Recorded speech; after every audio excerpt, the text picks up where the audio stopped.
बिस्मिल्लाहिर्रहमानिर्रहीम। साल दोम के स्टूडेंट्स, लेक्चर नंबर 39 है और ये मिर्ज़ा गालिब की पहली गज़ल के चंद आखिरी अशार की तशरीह पे मुश्तमिल है।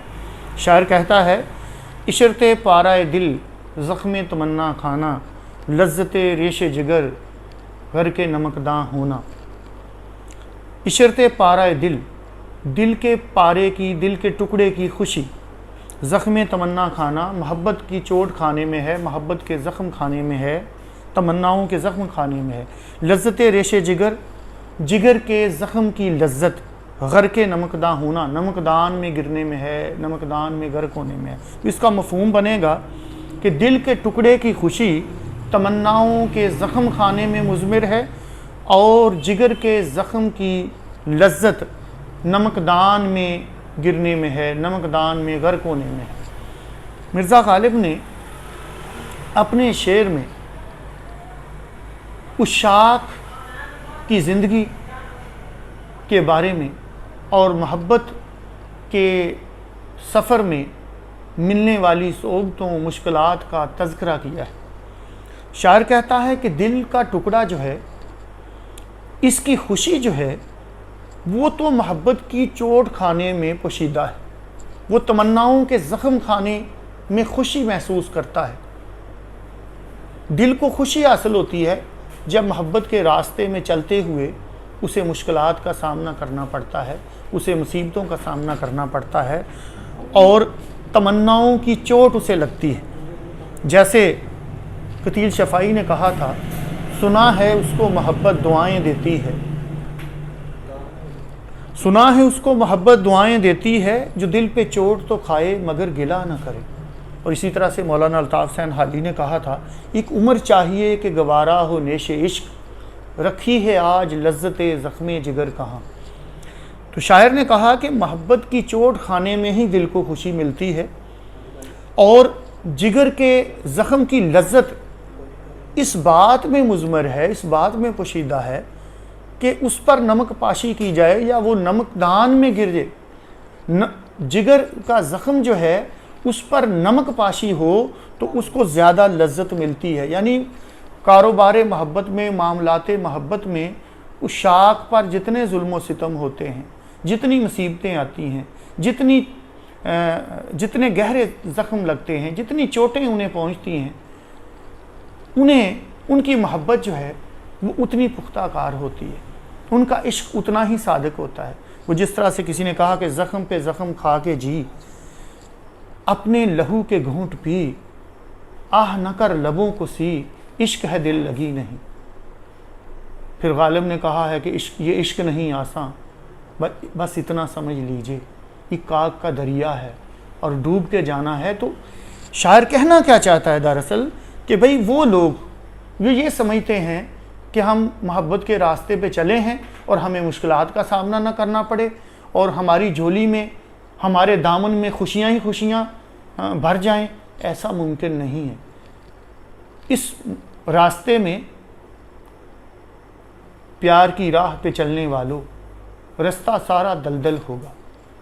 तो ये जो बात गालिब कहना चाहते हैं कि भाई ये तो जितना नमक पाशी इस पे होगी, जिगर का ज़ख्म जो है उसको उतनी लज्जत मिलेगी। और जितना दिल के टुकड़े की खुशी तो इस बात में है कि उसको जो है वो तमन्नाओं के ज़ख्म लगे, मोहब्बत की चोट उसे पहुँचे। ज़ख्म खिलते हैं तो और मज़ा मिलता है। तो ये तो शायर ने अपने अपने अपने एक रंग में गालिब ने जो बात कही है, ये इतना आसान भी नहीं है, लेकिन गालिब जो हैं उनके यहाँ जो है वो इस तरह के इशार जो हैं वो बहुत हैं। इशरते पाराए दिल, ज़ख्म तमन्ना, गर के नमकदां, लज्जत रेशे जिगर, ये सारे उम्दा तराकीब हैं।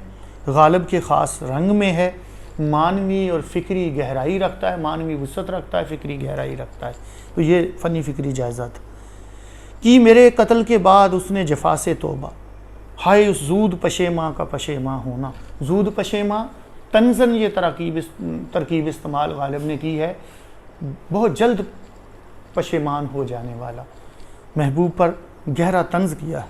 शायर कहता है कि मेरे महबूब ने मुझे कत्ल करते ही जफ़ा से तौबा कर ली। افسوس اس زود پشیماں کے اس پشیمانی پر افسوس ہے۔ شعر کئی معنی رکھتا ہے اور اس میں بڑی معنوی گہرائی ہے۔ شاعر کہتا ہے کہ میرے محبوب نے مجھ پر ظلم ڈھاتے ہوئے مجھے قتل کر دیا، لیکن مجھے قتل کرتے ہی وہ پچھتانے لگا، اسے پچھتاوا ہونے لگا، وہ زود پشیماں ہوا، بہت جلدی پشیمان ہو گیا اور اس نے توبہ کر لی۔ اس نے کہا کہ مجھ سے غلطی ہوئی ہے، میں نے سخت گناہ کا کام کیا ہے، مجھے ایسا نہیں کرنا چاہیے تھا، اور آئندہ کے لیے میں نے توبہ کر لی ہے، آئندہ میں کسی پہ ہاتھ نہیں اٹھاؤں گا، تلوار نہیں اٹھاؤں گا، اور اپنے کسی چاہنے والے کو کبھی قتل نہیں کروں گا۔ تو غالب جس کا تصور رشک اردو شاعری میں سب سے منفرد ہے، وہ کہتے ہیں کہ افسوس ہے، یا تو محبوب مجھے قتل کرنے سے پہلے اپنی اداؤں پہ غور کرتا، اپنے رویے پہ غور کرتا، اپنی ستم شاری اور جفاکاری کی عادت کو ترک کر کے مجھ سے التفات کرتا اور مجھے قتل ہی نہ کرتا، اور میرا دامن محبت سے بھرتا، میری طرف ملتفت ہوتا، میری محبت کا جواب محبت سے دیتا۔ اب اس پچھتانے کا، جیسے مومن نے بھی کہا تھا، وہ آئے ہیں پشیماں لاش پر، اب تجھے یا زندگی لاؤں کہاں سے؟ اور کسی نے کہا کہ بیدم شاہ وارسی نے شاید کہا کہ وہ آپ دیدہ بیٹھے ہیں بیدم کی لاش پر، اب پانی لے کے آئے ہیں جب پیاس بجھ گئی۔ تو شاعر نے اس میں بھی گہرے طنز سے کام لیتے ہوئے شاعر کہتا ہے کہ افسوس کہ میرے محبوب کی یہ زود پشیمانی میرے کسی کام نہیں آئی، یا تو میری زندگی میں وہ پشیماں ہوتا، یہ بے وقت پشیماں ہونا مجھے تو راس نہیں آیا، میری تو زندگی گئی اور اس کی ادا ٹھہری۔ اور اس میں ایک اور پہلو نکلتا ہے شعر میں، جو رشک کا پہلو ہے، کہ اب چونکہ محبوب نے توبہ کر لی ہے، وہ پشیمان ہے اپنے کیے پہ، تو اب جو غیر ہیں، جو اس کی محبت کے جھوٹے دعوے دار ہیں، اب انہیں یہ فائدہ پہنچے گا کہ محبوب ان پر تو ظلم و ستم نہیں کرے گا اور ان کی محبت کا دم بھرنے لگے گا، کیونکہ اب اس نے توبہ کر لی ہے ظلم و ستم سے اور اب وہ پچھتا رہا ہے۔